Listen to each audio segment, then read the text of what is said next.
Rahayu, rahayu, rahayu. Pemirsa, saudaraku semuanya, semoga sehat selalu. Ya, di hari ini kami berada di belakang dari rumah warga yang berada di Dusun Ngelinguk Wetan ya, atau Ngelinguk Timur, Desa Trowulan, Kabupaten Mojokerto, Provinsi Jawa Timur. Ada sesuatu yang langka sebetulnya, dan rumah di sini cukup unik karena di belakang dari rumah yang ada di tempat ini, teman-teman, banyak sekali kami mendapatkan artefak fragmen peninggalan dari kerajaan di masa lampau. Saya akan tunjukkan beberapa, sebetulnya ini bukan beberapa, tapi ribuan fragmen maupun artefaktual yang ditemukan di belakang dari rumah warga. Nah, ini teman-teman.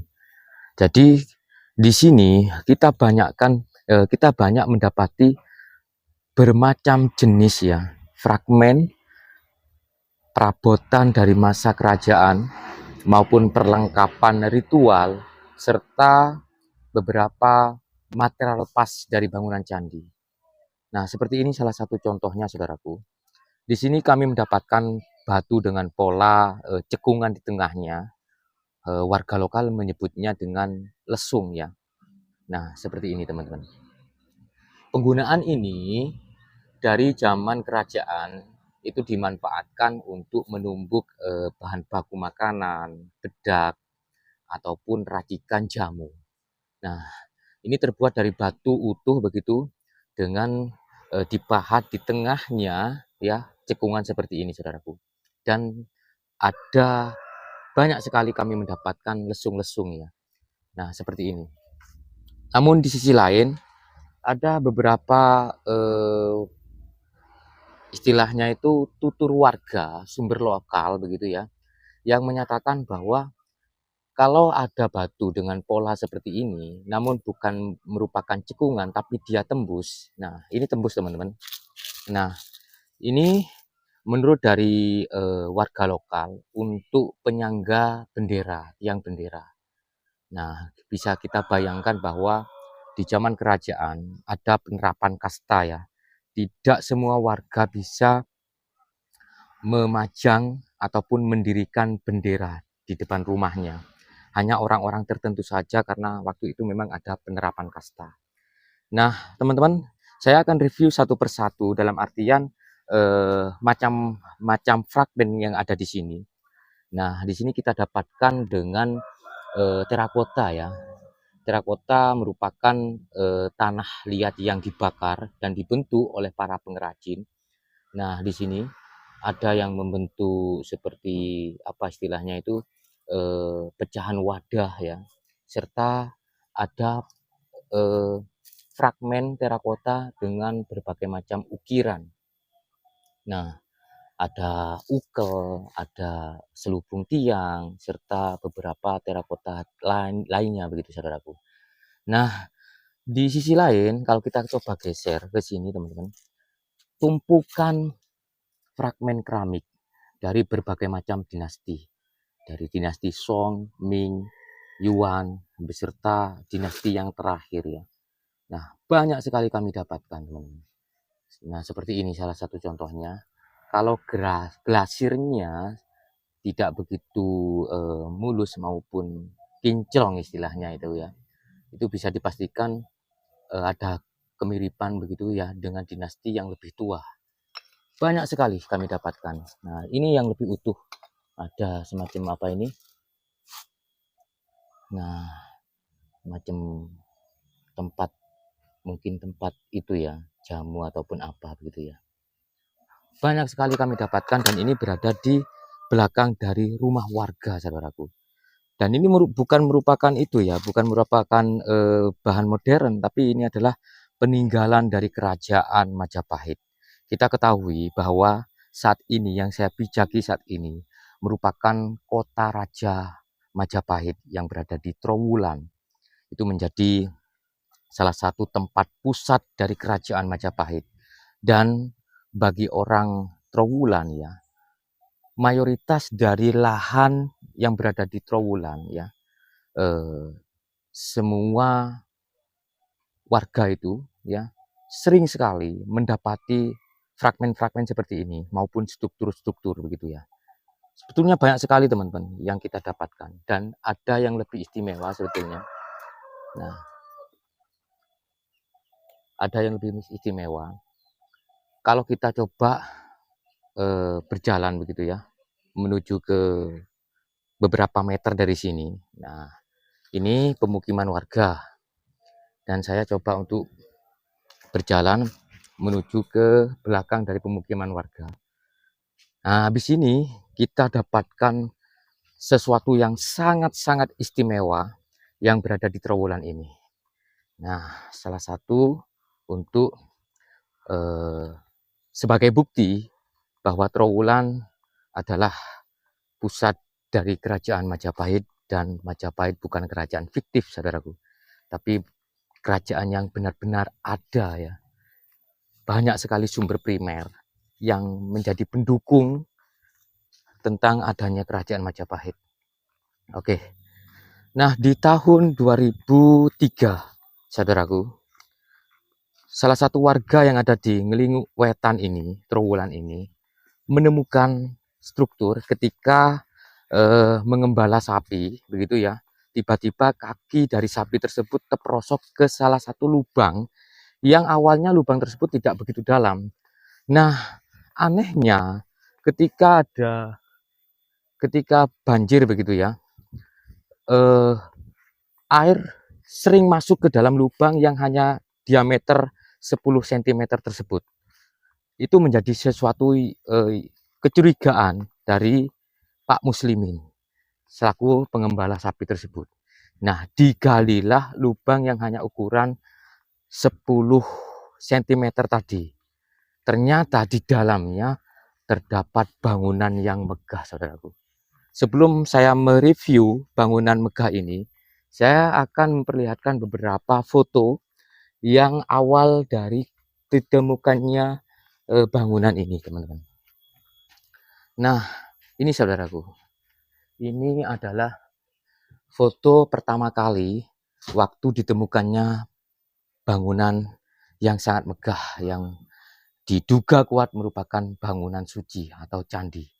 Di sini ada beberapa foto. Nah, kondisi awal ditemukannya ada struktur, terus ada sumur kuno ya, serta beberapa artefak bangunan candi. Nah, yang paling istimewa adalah ditemukannya kinara dan kinari. Nah, seperti ini. Dan untuk artefak ini sudah diamankan di Museum Trowulan, saudaraku. Nah, oke, kita akan menuju ke bangunannya ya. Mohon maaf agak nyendat-nyendat karena kondisi saat ini panas, perangkat saya panas, teman-teman. Sehingga visualisasinya kurang begitu mulus. Oke. Nah, ini saudaraku berada di kedalaman kisaran 5 meter. Kalau kita mencoba untuk tarik kamera saya ke atas, itu adalah struktur dasar ya. Posisi tanah yang berada di atas, dan ini kedalaman dari ditemukannya struktur ini ya. Nah, di sini teman-teman, di kedalaman 5 meter, Pak Muslimin menemukan banyak sekali struktur bangunan suci. Bahkan di sini kami mendapati batu dengan pola ukiran yang sangat mewah, sangat raya. Dari sinilah kita bisa apa istilahnya itu, mengklaim ya. Dari sini kita bisa mengklaim bahwa leluhur Nusantara itu adalah seorang yang mempunyai seni pahat tingkat tinggi, sangat profesional sekali. Teman-teman, coba kita lihat secara detail bahwa batu yang diukir ini ya. Nah, batu yang diukir ini dengan apa peralatan yang mereka pakai di zaman itu? Mengacu saja kepada Majapahit, umurnya sudah 700 tahun. Kalau ini merupakan peninggalan sebelum Majapahit bisa dipastikan sangat tua sekali, saudaraku. Tidak ditemukan sumber primer prasasti ataupun angka tahun maupun inskripsi begitu di sini, teman-teman. Sehingga ini masih belum bisa dipastikan apakah merupakan peninggalan Majapahit atau peninggalan dari kerajaan sebelumnya. Seperti tidak dipahat, saudaraku. Nah, sangat detail sekali, simetris seperti ini, teman-teman ya. Nah, seperti tidak dipahat ya. Mungkin dipijat ya. Kalau kita mengacu kepada beberapa sumber sekunder bagaimana leluhur kita yang moksa, sakti, mandraguna, apakah betul bahwa ada sebagian empu yang mempunyai kesaktian begitu ya, dia tidak memahat batu, tapi dia hanya mencet begitu ya batu-batu tadi. Oke, seperti ini teman-teman. Nah, luar biasa. Ini ada sebagian begitu yang sudah apa istilahnya itu banyak sekali lumut-lumut begitu teman-teman. Tapi di atas ini beda. Apakah memang kondisi ataupun jenis batunya yang berbeda? Ini seolah tidak itu ya, lumut sama sekali tidak ada di batu yang di atas ini. Tapi kalau yang di sini itu lumutnya tebal banget. Nah, seperti ini teman-teman. Oke. Sebelumnya di tahun 2003 ketika Pak Muslimin selaku penemu dari bangunan ini ya. Ternyata di sini tuh banyak sekali ditemukan istilahnya itu fragmen-fragmen dari keramik, dari terakota begitu yang artinya tempat ini dulu ramai sekali. Orang dengan lalu lalang, mungkin mereka bersembahyang ataupun beribadah begitu ya. Kalau melihat dari kondisi maupun kemiripan dari bangunan ini, ya bisa jadi ini merupakan tempat peribadatan bagi mereka atau candi atau bangunan suci gitu. Ini batu-batu balok yang sudah lepas begitu ya. Nah, ada beberapa rumput yang menutupi begitu saudaraku. Dan karena memang posisinya ya, posisinya ini sudah tidak melekat lagi, artinya ini merupakan bangunan lepas ya, material lepas begitu. Nah, bisa dilihat ada beberapa pahatan-pahatan, ukiran-ukiran begitu di sini teman-teman. Nah, ini mungkin yang di atas ini ya, mungkin ini bakalan arca ya. Ini mungkin bakalan arca teman-teman. Oke, kita coba bergeser ya, bergeser ke kanan. Nah, di sini teman-teman, yaitu tadi apa yang mereka gunakan untuk alat memahat sedemikian rinci batu yang sangat-sangat keras seperti ini ya, andesit hitam ini saudaraku. Ini sangat keras sekali. Apa yang menjadi alat untuk memahat ini teman-teman? Seperti dipijat, seperti tidak dipahat teman-teman. Saking rinci dan detailnya begitu saudaraku. Nah, sebetulnya meninggi ya. Belum tahu untuk orientasi maupun arah hadap dari bangunan ini karena masih belum ditemukan struktur tangga ya. Ini ada sumur di sini teman-teman. Nah, sumur ini ada dua kombinasi. Kalau di bagian atas dia menggunakan batu biasa, tapi kalau di bagian bawah ini menggunakan batu cobong. Kalau orang Trowulan menamakannya dengan sumur cobong, saudaraku. Nah, sumur cobong. Yang untuk pinggiran dari sumurnya itu dibatasi oleh terakota yang dibentuk apa istilahnya melingkar begitu, saudaraku. Nah, ini luar biasa teman-teman. Coba kita ke sini ya. Ini ada sumur lagi.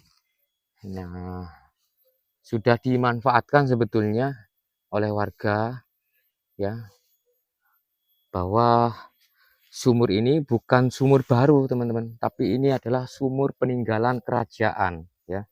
Saya tidak bisa memastikan apa kerajaan Majapahit, tapi kalau melihat dari lokasinya, ini berada di Trowulan, ya, yang mana Trowulan itu merupakan kota raja kerajaan Majapahit.